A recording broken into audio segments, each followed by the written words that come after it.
Yo, what is going on, guys? I hope you are all doing well. So on today's episode, I have for you a very brief but a very disgusting story where we have a dude who has been cheated on by his wife, okay? And this is a dude who is 35 years of age.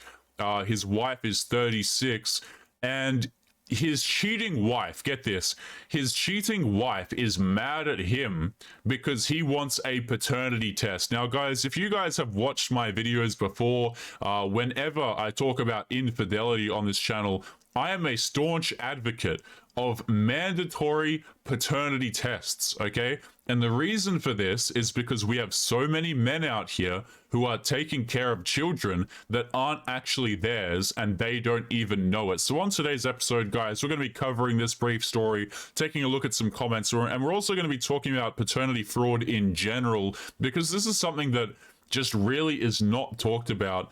And also, guys, you've got to understand that there are actually no consequences for women doing this, by the way.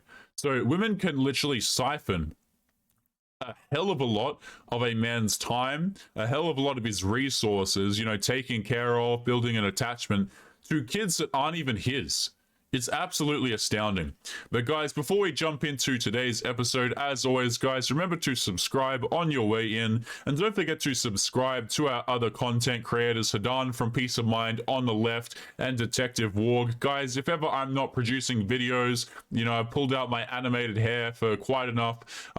Rest assured that these guys will be producing videos for you guys to enjoy, so make sure to show them some love. Their channels will be linked in the video description. But without further ado, let's jump into this story, and then we're going to be jumping into today's article. So it is titled, and this is 1 month ago, guys. So in case you think I'm pulling these stories out of my backside, guys, these are so incredibly common. And as you can see, it has here 682 upvotes.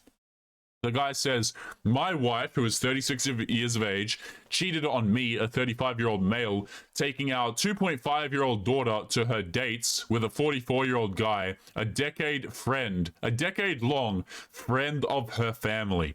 Okay? Guys, I do not care how many times men, or I should say this correctly, okay?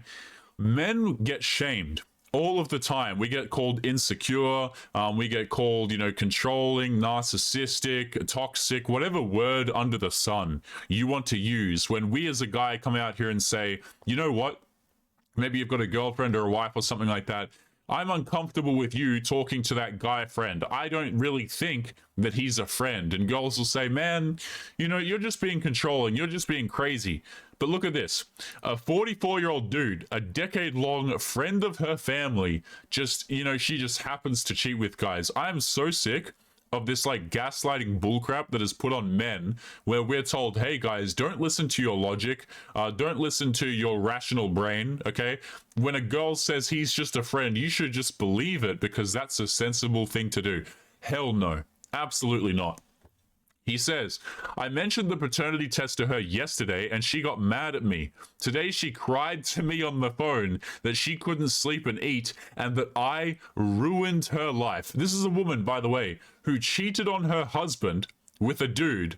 Okay, and rest assured, this wouldn't have just been one time, okay? If he's a decade-long friend in the family, I wouldn't be surprised if she was probably cheating throughout the duration of their entire relationship, okay? The kid's probably... And the reason she's crying, guys, is not because she actually cares about the dude or anything like that. It's because she got caught and she's upset, and chances are she's going to lose the financial provisioning from the guy in this story, okay? He says, she told me that this was very rude of me. We have an appointment for next week for mediation, but now I think she might change her mind and decline. Should I apologize for my accusations? He says, edit, thanks for all the love and support. It really helps me in these difficult times.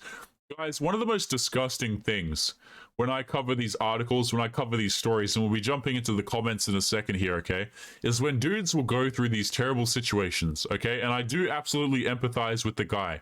He's been cheated on, his daughter is probably not his wife is just gaslighting the hell out of him, which she shouldn't even be his wife anymore, truth be told, okay? He's going through a very bad situation. The thing that disgusts me the most out of this whole situation, though, is not that all of this happened.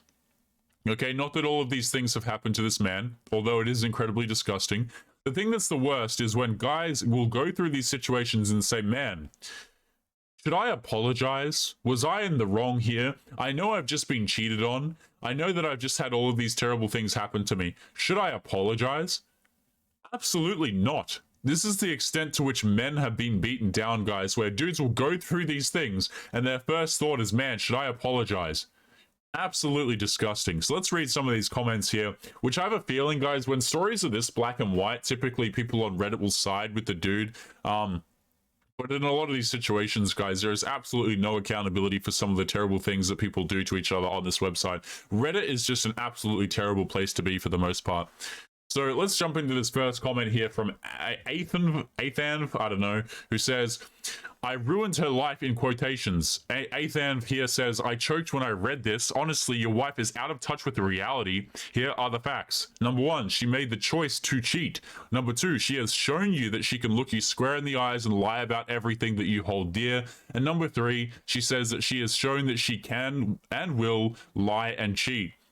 So why should you believe that nothing has happened before? I don't know, has this guy edited his post or something? I don't know if on Reddit, I don't really use this, so I don't know if he's actually edited the thing, but maybe he said previously that, like, he wasn't sure if she'd done other things, which, guys, like, if someone has cheated on you, by the way, or if you're a dude who's been through a situation like this, please understand that if you've caught your partner cheating, you've only caught one instance. Chances are there's been like 50 other lies, which if you've gone through this experience, you'll probably realize these things later on. You can probably go back in time and think, oh, yep, you know, this was a lie, that was a lie. Everything starts to make sense now. Like, these situations are rarely kind of like a one and done type thing where it's like, oh, they only cheated this one time or only this one egregious thing happened. It's actually typically a whole bunch of lying, a whole bunch of cheating, etc. This individual says, do not apologize for your actions. She is trying to make herself the victim. If they are your children, why would this ruin her life? Honestly, her response worries me. She should welcome an opportunity to rebuild trust through her actions. People with nothing to hide don't behave the way that she is. Guys, I am not a believer in rebuilding trust. I absolutely am not. If you want to be a dude or if you want to be a girl who's going to go out there and you're going to ruin your partner's trust, you're going to go out here and do these things to somebody, you don't deserve the quote-unquote rebuilding. There's nothing to rebuild. I don't understand when I read these stories. Dudes will be cheated on and they'll be like, man, maybe I'll go to like a marriage counselor or something like that. What is there to counsel? Your relationship is done. Your girl, your partner has showed you their true colors, and the fact that you are willing to stay doesn't indicate anything healthy. It actually indicates that you are very unhealthy. It indicates that you lack boundaries, you lack personal respect, and you are going to sit in a situation that doesn't serve you, even though it's incredibly harmful to you and probably to your kid as well. Having so, you know, if the kid is actually yours, which in this situation it isn't, but if you've been cheated on and the kid's actually yours, you know, having your kid around someone who's just so incredibly poisonous can't be good for the kid either, man. A lot of these girls, like, we hear the adage that, oh, every mother's a good mother, but that's just not the case at all, okay? Let's continue here. Statistics show that men tell the most lies, but women tell the biggest. Like, yes, the baby is yours. It absolutely isn't. Eric here says you missed the underlying meaning to that statement. She is not referring to the paternity test. She is referring to marrying the OP and having to live a lie. This individual here says, no, you should definitely get the paternity test. Circumstances are sufficiently suspicious to require it, and it does a good job of informing your soon-to-be ex-wife of how she has destroyed her reputation. Cheaters hate consequences. Her reaction suggests that she is scared of the result, which I totally and utterly agree with. But guys, let's jump into this article here that I pulled up for you guys that I wanted to talk about today, which is recognizing paternity fraud and its consequences. So paternity fraud is basically when women will lie about you know, the paternity of the child. Let me just make this a little bit bigger so you guys can see some of the text here. But it's basically when women just lie about who the father of the kid is, and a lot of dudes will end up paying for child support, paying, you know, having relationships with children that aren't actually theirs for very long periods of time, and of course no consequences will be laid at the feet of the women. So let's jump into this. What is paternity fraud? Paternity fraud occurs when the mother of a child misidentifies a man as the biological father of the child. Sometimes the mother knows that the man is not biologically linked to the child. I would argue, guys, that if you're a girl and you are not 100% certain that the kid is not the dude that you're messing with, and you allow him to think that it is, of 100% certainty, dude, you're lying to the guy. You're absolutely lying, okay? If you are even 1% unsure that the kid is the dude's, why would you let the dude raise it? Okay, but the answer is simple, because you want the resources, you want a guy who's going to be there to father the kid. You don't care about the dude, okay? You don't love him. You don't think that he's fantastic or a great guy, because if you did, you wouldn't put the man through this particular situation. Disgusting. He says, or excuse me, actually, a lot of these girls will actually think that the guy's a good dude, and that's why they'll use him, because they'll take the goodness for weakness. I should correct that. So this article goes on to say, how does paternity fraud happen? Paternity fraud generally happens when a man is asked to sign an affidavit of paternity for a child with whom they share no biological connection. Presumably in such cases, it is the mother who is urging the man to sign the affidavit or birth certificate form.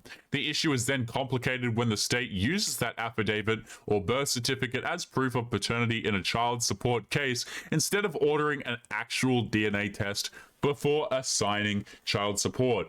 In some states, paternity fraud also happens through a process known as the presumption of paternity. This happens when a person is designated by the state as the child's biological father simply because they and the mother were married at the time of the child's birth or conception. I wonder if this extends also, by the way, to not actual marriage, but common law marriage, right? So if you're in a long-term relationship, I would probably say, I'm just hazarding a guess here, but if you're in a long-term relationship with a woman and she tries to do this to you, chances are you're going to be on the hook for the kid, even if you're not married, simply because of common law marriage. But someone can correct me if I'm wrong in the comments on that.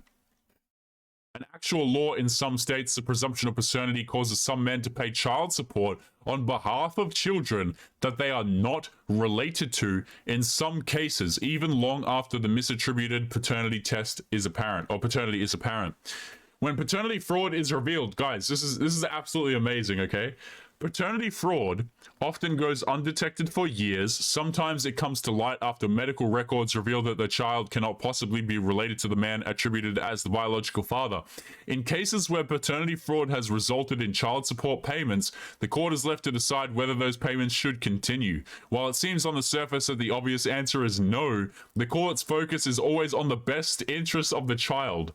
As such, the court may cease further child support payments or order a continuation of child support payments. Right? Notice how, guys, look at this. The court's focus is always on the best interest of the child, not the man, not the guy who has been wronged, not the man who has been lied to, but some kid of a mother who is not the man's. Isn't that amazing, guys? Isn't that crazy to think about, okay? These dudes who get thrown through the divorce court systems, the child support, the family courts, these things, men who go through these systems are not actually cared about. They really aren't. It's basically just a way of saying, hey, we as the government don't want to pay for the kid, so you as the man have to. Fantastic. Consequences. Let's look at this. Consequences of paternity fraud. Unfortunately, there are currently no legal consequences for mothers who commit paternity fraud. Paternity fraud is not considered a punishable crime, and it's extremely difficult to collect or recollect funds from the child's mother. Isn't that just absolutely astounding, guys? Where you can live in a situation, okay, so let's go back to the story here. Let me see if I can pull it up again. You can have a story like this, okay, where a dude gets cheated on by his wife. He finds out that maybe this guy goes and gets the paternity test, and he figures out that the kid isn't actually his. They go through the tests, and it comes back, and all of a sudden it's actually this, this 44-year-old guy, and it's his kid. And then imagine a situation, guys, where not only are you as the man lied to, but perhaps you're, required to continue to pay for the kid, but also the mother of the child faces no consequences for lying to you. Okay, not one single consequence for taking your money. Okay, even though she's cheated on you, even though the kid is not yours, guys, it is what is in the best interest of the child. And you know what's funny? When I hear that, by the way, guys, I'm just now thinking about this a little bit more. when it says that, hey, we're going to do what's in the best interest of the child, what they really mean is we're going to do what's in the best interest of the government, because the government does not want to pay for the kid. It's not actually about caring for the kid, by the way, because if it was about caring for the kid, guys, we would have mandatory paternity tests from day one. We would be wanting to ensure that their fathers are going to stay in the picture, guys. We would not be having all of these divorce issues where men are forced to pay out the wazoo, okay, for girls who can drop them just whenever they feel like. But of course, guys, what it really comes down to is that we need to milk men for their resources because we don't actually want to pay it ourselves. But let's go out here, let's allow all of these single mothers to exist, guys, no consequences at all, and to hell with society. But guys, we're going to be leaving today's episode there. A bit of an absolutely bonkers article for you guys here today. Don't forget to leave your thoughts and your comments. What do you guys think about paternity fraud, guys? Do you think that paternity testing should be mandatory? I absolutely think that it should be. I think it's crazy that it's actually not. But of course, these people don't actually really give a crap about men, so I suppose it makes a lot of sense. So guys, make sure to leave your thoughts. As always, don't forget to subscribe to our other content creators, Hadan from Peace of Mind on the left and Detective Walk. They have been pumping out consistent content for you guys to enjoy. And as always, guys, make sure that you take care of yourselves, and I'll be seeing you all in the next episode. Peace. Yo guys, Past Taylor here. Just want to say thank you if you made it to the end of today's episode. Don't forget to subscribe to our other content creators over here at Fiend Gang, Hadan from Peace of Mind, and Detective Warg. Their channels will be linked in the video description. They've been putting out consistent content for you guys to enjoy, so make sure that you go and show them some love. Their channels will be linked below. Also, guys, if you are interested in supporting the channel, make sure that you come and join us for free over on Locals or Patreon. On Locals and Patreon, you guys get access to archived video content that is no longer available here on YouTube.